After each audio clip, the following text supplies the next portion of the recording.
Welcome to the Higher Power Podcast, presented by Higher Power Sports PT, the show dedicated to helping active individuals like you unlock your full potential through expert insights on injury prevention, performance enhancement, and recovery.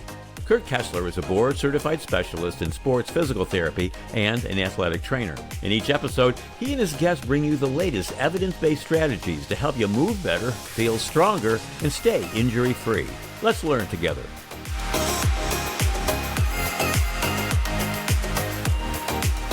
Hey there, everybody. Welcome back to another episode of the Higher Powered Podcast. Today we kick off our mini-series on the Masters athlete, and I am lucky to be joined by Dr. Becca Jordre. She's a doctor of physical therapy, board-certified specialist in geriatric physical therapy. She conducts research on older athletes with the National Senior Games Association. She's a graduate professor. She was awarded the Outstanding Faculty Award for Teaching Excellence in 2022 and the same award for Research Achievement in 2015. She has been published in over 20 research studies, and most importantly for our purposes today, she developed the Sustained Athletes Fitness Exam, aka the SAFE.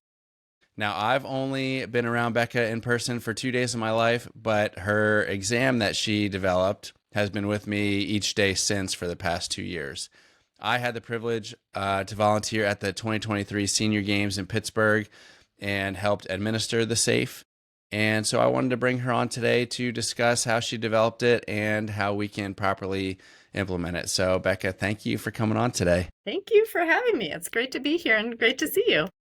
So why don't you just tell us a little bit about your background in physical therapy, education, how you got to where you are now, and what shaped your passion for teaching and research and older adults? Okay. Well, let's see. I went to Duke University for my DPT degree, and I did that because I'm old. Oh, did you really go to UNC? I didn't go there. I just root for them. We can't. I may have to leave. No. UNC has an amazing PT program too. I quite honestly, and I feel sort of snotty when I say that, but because I grew up in Minnesota, I went to University of South Dakota for my undergrad, and I went to Duke because that's when the shift was happening to DPT programs, and they were one of 4 programs in the country. I was like, I think I'm going to teach someday, and I don't want to have to go back to school again if I do that. And then ironically, right, I ended up also getting my PhD later because that seems to be necessary as well in academia. But my experience at Duke and my early years of practice were really primarily orthopedic. I worked in an outpatient orthopedic clinic in a rural northern Bemidji, Minnesota for 6 years, and then sort of made my way south in Minnesota as we started having kids and knew I was starting to get that itch to teach. I'd always thought I would. And when I came on at USD, I really was just like, I think I want to teach. I think I want to be here.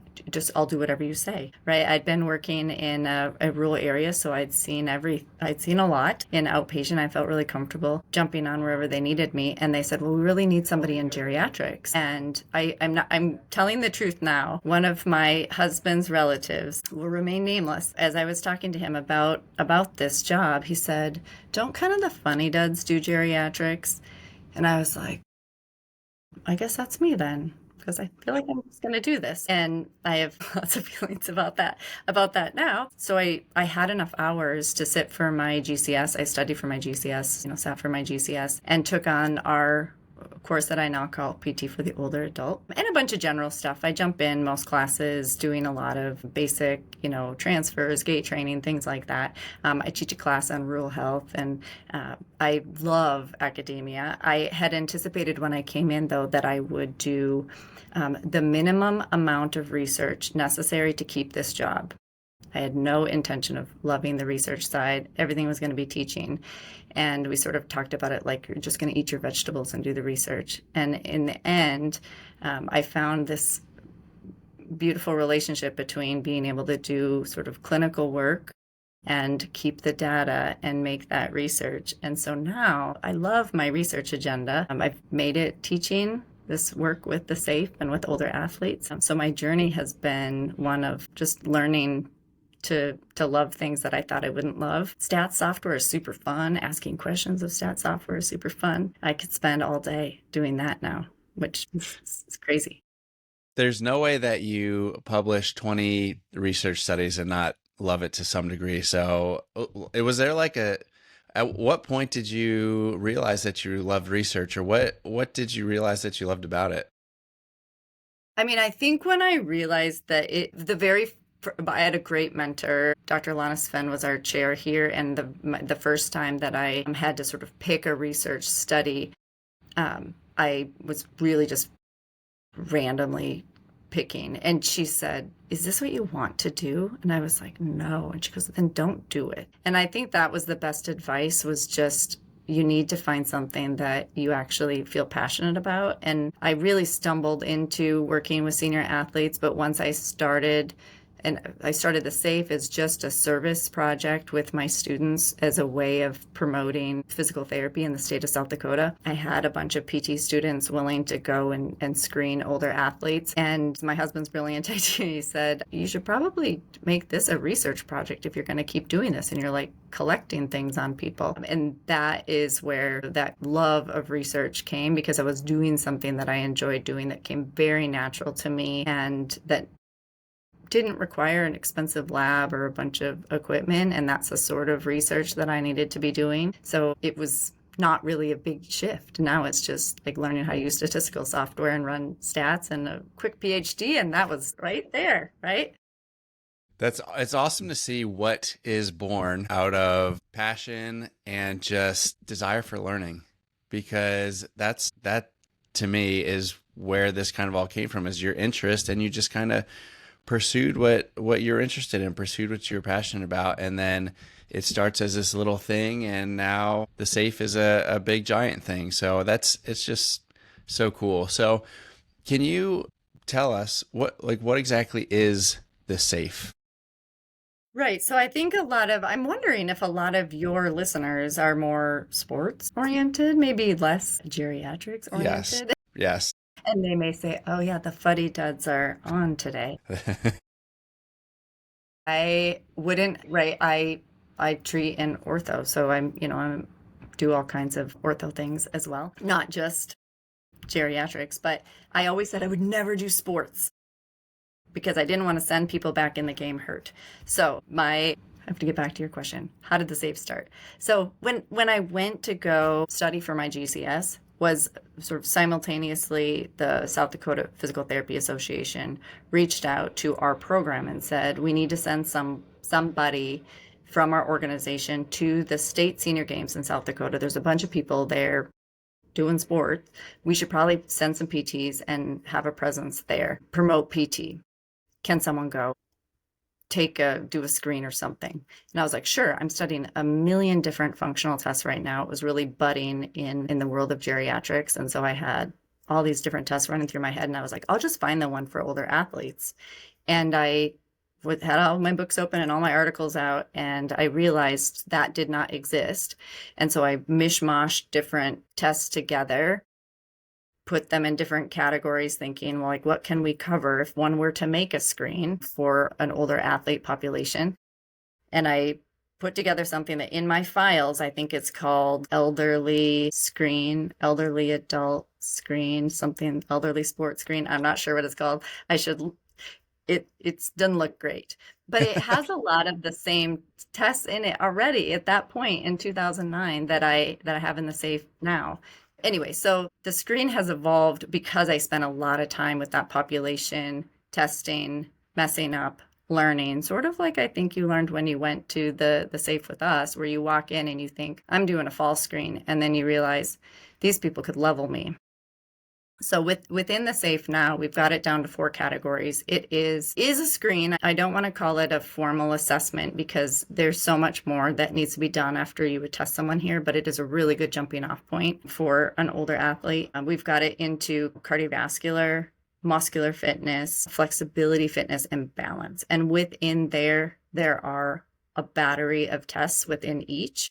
So within cardiovascular, we don't do anything that would count as endurance because we're always testing in the field, and these people don't want to give up extra between their events or right before they go and compete. So we're doing their measured BMI. That's been in and out, but we've kept it in now. Measured BMI, waist circumference, waist to hip ratio, and their blood pressure. We take their vitals.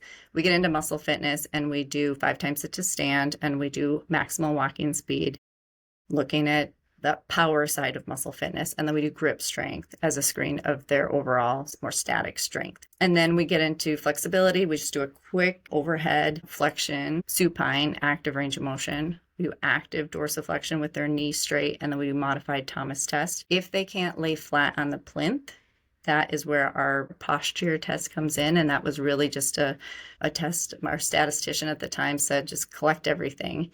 And it was if somebody needed a pillow to lay flat, we should keep it. And that ended up being a test. And then into balance, we started with lots of other things.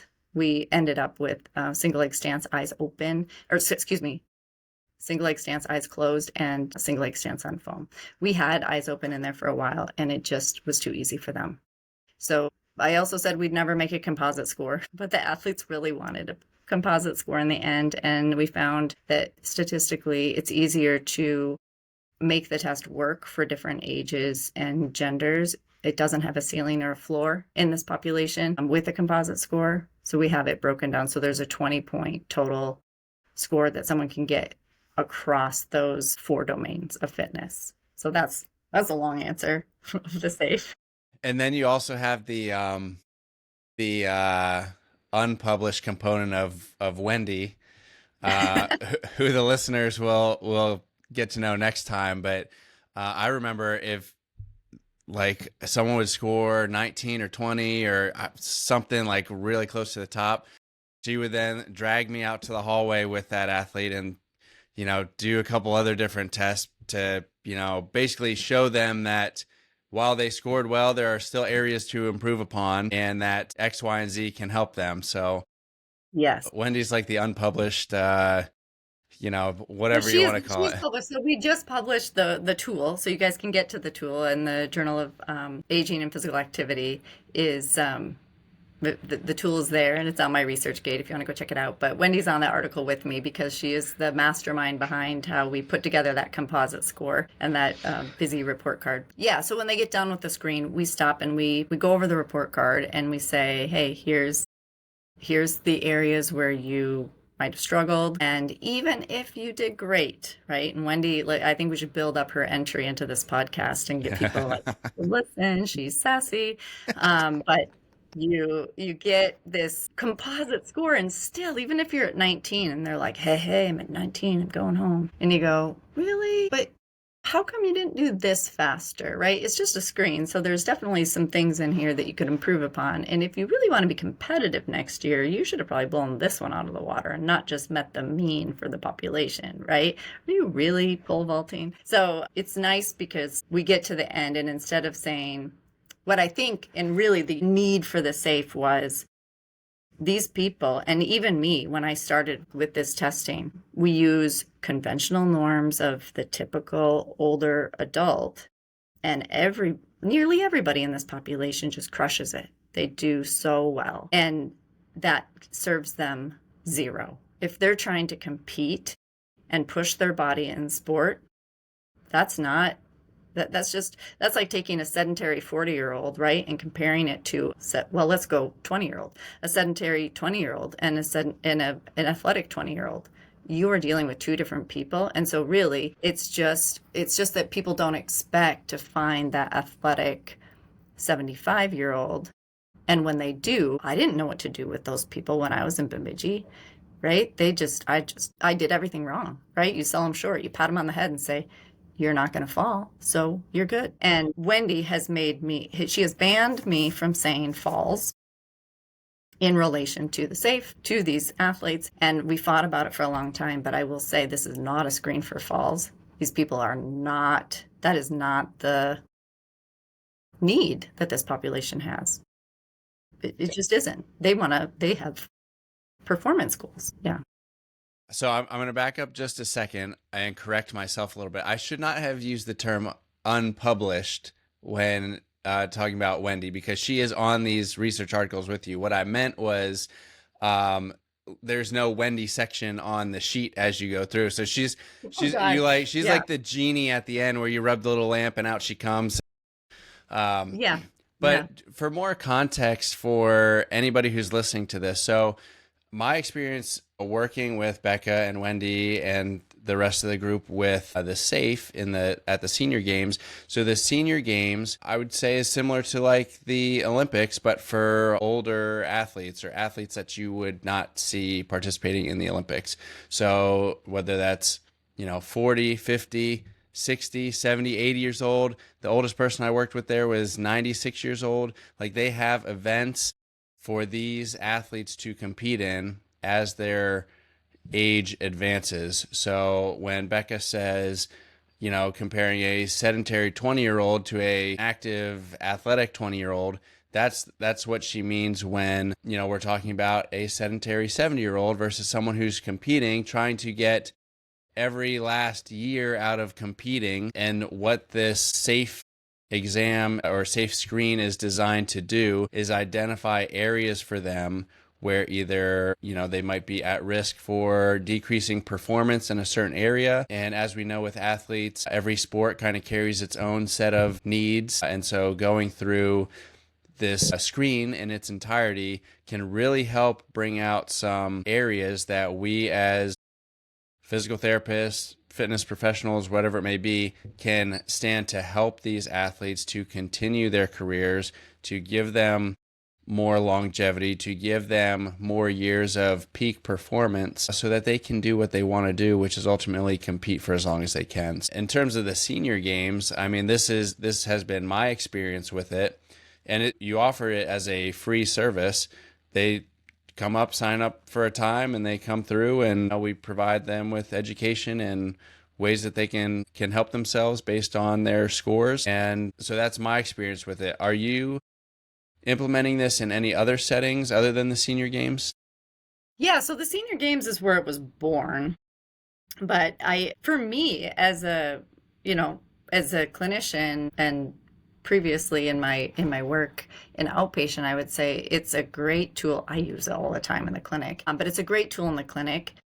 And I'm finding I use it on even just my high functioning older adults. When you go, well, you're 80, you're going to be fine with the tug, you're going to be fine with the functional reach. You're not falling over, but you're something's going on here, and we need to get your limitations more accurately. There's my lights.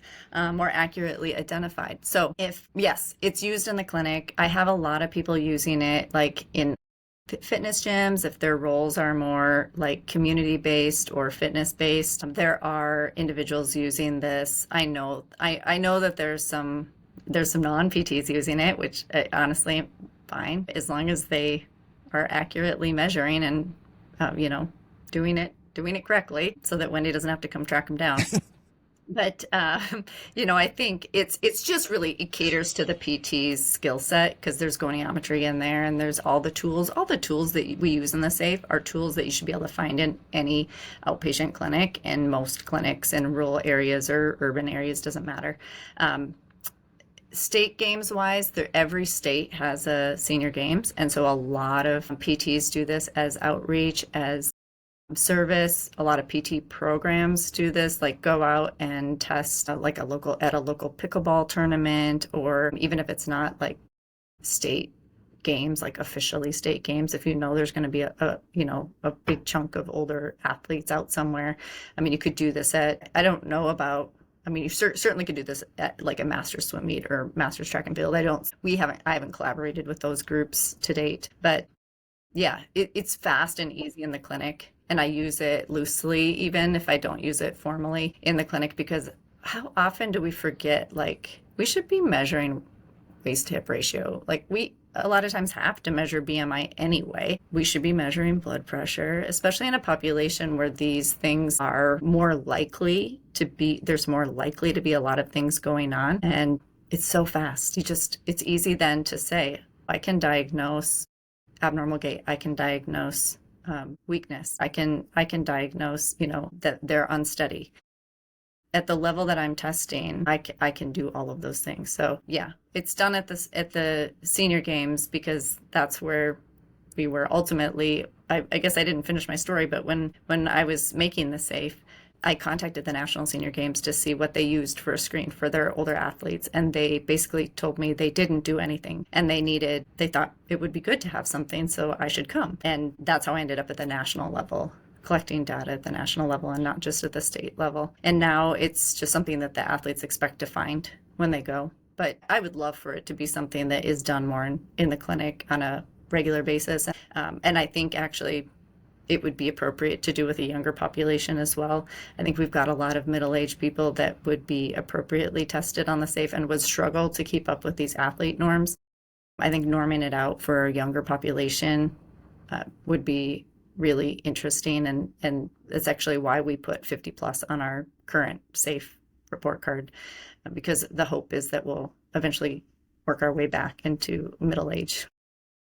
Well, I will stay tuned to some of that research because when it comes out, I will be all over that. Now, at the senior games, my memory, we had different sections set up and you had a bunch of volunteers to, take the athletes through the different screenings, different stages. If you're in the clinic running through this with someone, how long does that typically take you? Oh gosh, this is like 6 minutes. It does not take long. It at the games, like you could give yourself 10 minutes to do this test, but if you think of the things like depending on your, maybe I'll give myself a little bit more time with blood pressure, but if you think of how long does it take to do maximal walking speed, 5 times sit to stand, and grip strength, bam, bam, bam, like those are fast. Measuring height and weight, you can have that done even before they get to you, but right when they come in. And then, single leg stance, eyes open or eyes closed and on foam, that's at max 3 minutes of testing. Yeah, I would say give yourself 10 minutes to do the safe in the clinic. Yeah. That's awesome because now, again, it was 2 years ago. My mind isn't like super sharp on it, but now that I'm thinking about it, I remember Wendy getting on me about, make sure you keep it moving because there are a lot of people that we need to screen here. So I guess it was in that like 10-minute range per person, but it felt different. Well, at nationals, it's definitely slower. Okay. So we've got each station set up, right? And we have them check in and they do a survey, an intake survey, and that's the research part of things. The SAFE is published and we're not like changing that, but we're still looking at the things associated with it. So they do an intake survey if they're willing, and they're very nice and willing. Then they go into their station for vitals, and there's often a student or someone new like Kurt, right, who just came in and they're like, I'm here for the older adult screen. And we make sure we show them how to do that, but they're going to take time at their station with that individual and then move them through their individual station. So we get people out of that, probably in a half an hour by the time they get through their whole screen and go through education with us. It takes, that takes a little bit of time to stop and provide education to. And if they get with Wendy, right, they may be there for an hour. They get a lot more instruction sometimes. Yeah. So funny. And that serves my memory a little more accurately too. Yes. Yeah. Yeah. And it was different because we were all in charge of a certain station, and so it was just like one after the other. So you kind of lose that perspective of time as you're working with all these people throughout the day. Now, correct me if I'm wrong, but I believe your safe tool here, your safe screen, was just validated. And what does that mean? And what does that mean for the safe going forward? I think we're just starting to figure that out, but I'm shocked that, one, it took me so long to get it published.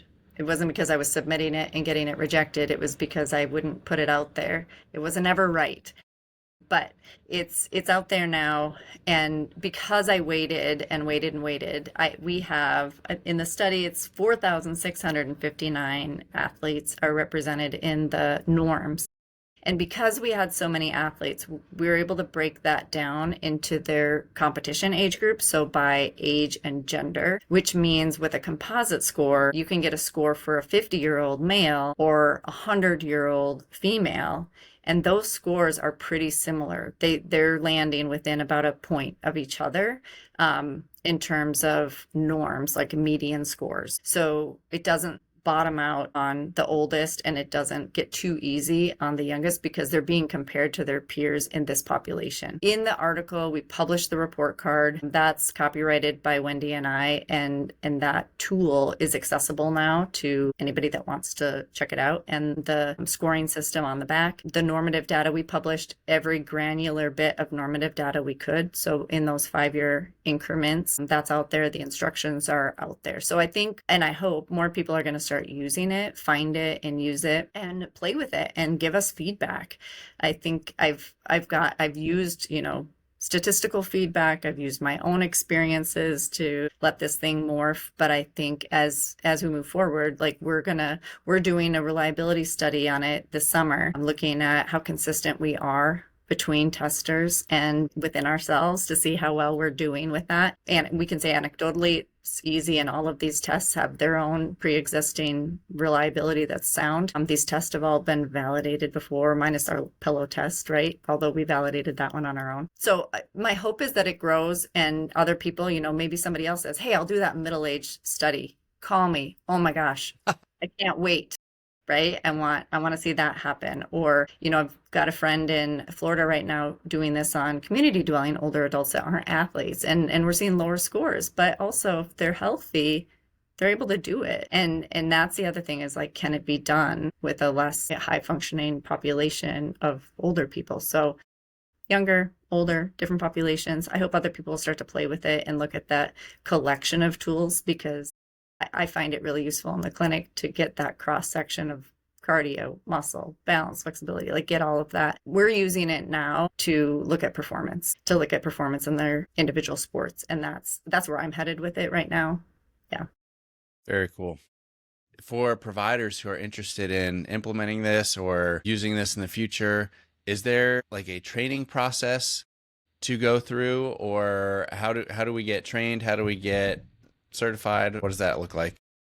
Right. So the test is pretty easy, and I would say, can be used just by looking at the instructions and looking at the tool. I have a short 2-hour course on it that's hosted at USD. So if they shoot me an email, we're working on having a button up on USD's site, but right now it's just shoot me an email and we'll get you enrolled. It's $25. It's cheap. It's just a USD academic, right, platform. But in the course, I've got like, where do you get all the equipment?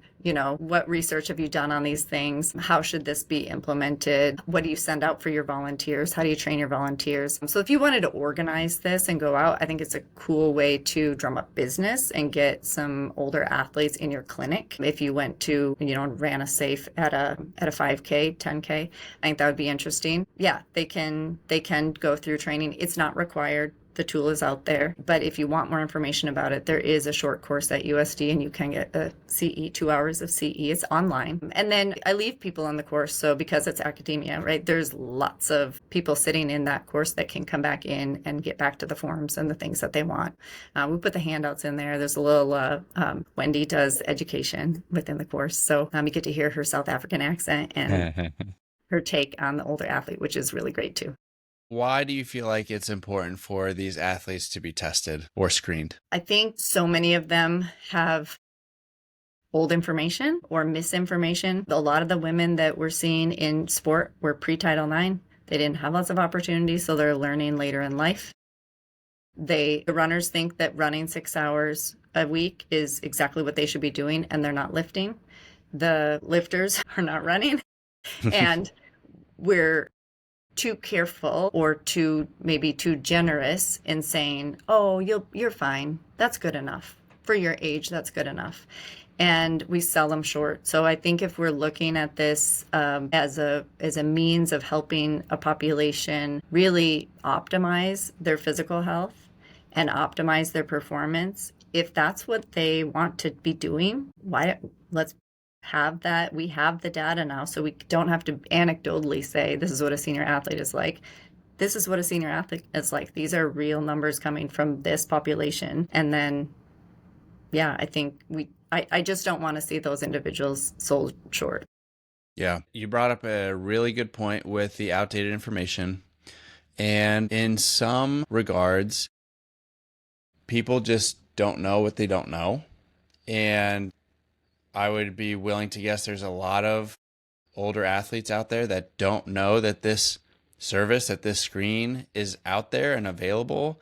And they really want to get better at what they're doing. They really want to be able to do their sport or do their activity or event for 5 more years, 10 more years, whatever they can, but they just don't know what's available to them. And they don't have the guidance in how to train for those goals. They don't have somebody showing them those areas of improvement. And so that's where I feel like this is just so valuable for truthfully any athlete of any age, but focusing more on the older athlete of just, there are people out here who can help you accomplish your goals. There are people out here who know how to help you get to the next level or help you continue playing your sport, help you to, possibly prevent injuries through just giving you more guidance in your training. And that's the biggest thing that I take from this is it is such a good tool. Having used it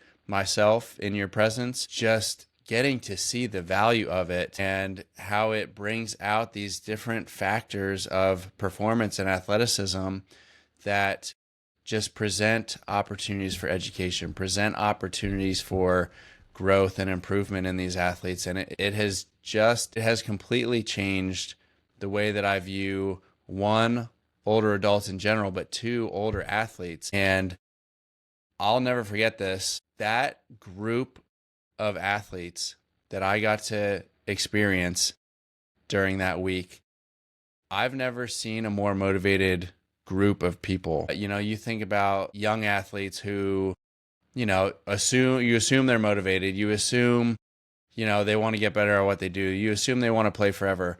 But the younger we are, the more we take that for granted, I think. And these older athletes are willing to listen. They're willing to do whatever it is, whatever wisdom you can impart, because they will cling to anything that they believe can help them continue to play longer, play better, because they don't take it for granted. And it was a life-changing experience. It was a career-changing experience. I left Pittsburgh after working with you guys and started implementing those things with older athletes, middle-aged athletes, whatever it may be, because the value is just immense. It is immense. So thank you for all of your work in putting this together. Thank you for, gosh, I can't even imagine on the research side and the publication side, like how much effort that takes, how much time that takes to make our jobs more enjoyable. So thank you so much for doing that. And I hope that you and the listeners get a glimpse of just how passionate I am about this because of the experience, the 2-day experience that I had with you and Wendy in Pittsburgh. So thank you so much for all of that. It makes me so happy that we had an impression on you. And I always tell people that they will be different after they interact with this group. And I'm glad that was true for you too.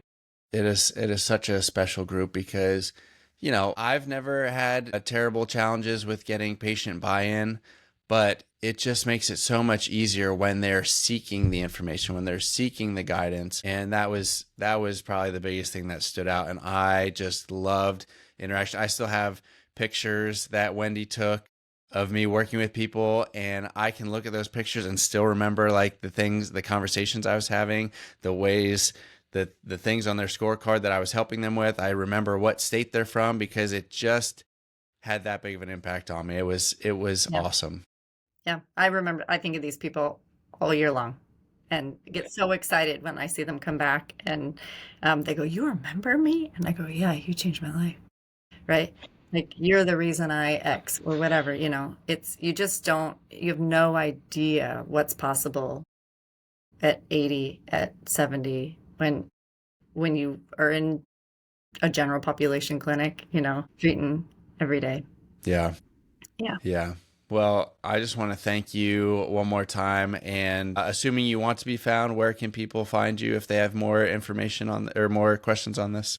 Yeah, absolutely. So, I mean, I teach at the University of South Dakota. So if you go to the physical therapy department there, you'll always find my email address. But if you want to write it down, it's just my first name, Becca, dot my last name, Jordre, Jordre, at usd.edu. People email me all the time. I send them information or get them set up in the course. If you check out the publication, I'm on ResearchGate. Check out the report card. NSGA, National Senior Games Association, has my stuff on their health and wellness tab as well. Very, very cool. Let me thank you one more time for all of your efforts and especially for staying connected with me and being willing to come on here and share our passion for this population. So thank you yet again. Awesome. Thanks, Kurt. That's going to be it for today's episode. Stay tuned for the next one that comes out with Wendy. It will not disappoint, just as we further this discussion and get a little bit deeper into the older athlete and how we can help them. If you have any questions for me, feel free to reach out. You can find my information in the show notes or connect with me on Instagram at Higher Power Sports PT, and we'll see you next time. That's a wrap for today's episode of the Higher Powered Podcast, presented by Higher Powered Sports PT. We hope you gained valuable insights on how to stay strong, move better, and prevent injury, all backed by expert knowledge in sports physical therapy and athletic training. If you enjoyed today's episode, don't forget to subscribe, rate, and review. Your support helps us bring more evidence-based tips and strategies to active individuals just like you. For more resources or to connect with us, head over to hpsportspt.com. That's hpsportspt.com. Remember, you've got the power to perform at your best. Keep training smarter, recovering faster, and living stronger. Just a reminder that the content shared in this podcast is for informational and entertainment purposes only. It should not be considered medical advice. Always consult with a qualified healthcare professional before making any changes to your health or treatment plan. Thanks for tuning in. We hope to see you next time on the Higher Powered Podcast.